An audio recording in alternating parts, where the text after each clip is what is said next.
டிஷானா, நம்ம இன்னைக்கு குட்டி கதை பார்க்க போறோம். ஒரு நாள் ஒரு சின்ன பையன் யானைகள் வளரும் முகாமுக்கு சென்றான். ஒரு யானை கால்ல சங்கிலி கட்டி இருக்குது பார்த்தான்.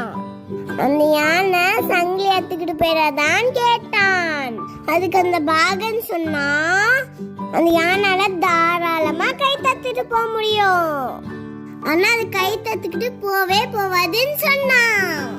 ஏன் கேட்கும் போது, சின்ன வயசுல கால்ல சங்கிலி கட்டி வச்சிருப்பாங்களாம். அந்த சின்ன யானை சங்கிலி ஏத்திக்கிட்டு போறதுக்கு ரொம்ப முயற்சி பண்ணோம். அது முயற்சி செஞ்சு சத்து இல்லாதனால நாளாக முயற்சி கைவிட்டுரும். முடியவே முடியாதுன்னு நினைச்சுக்கோ.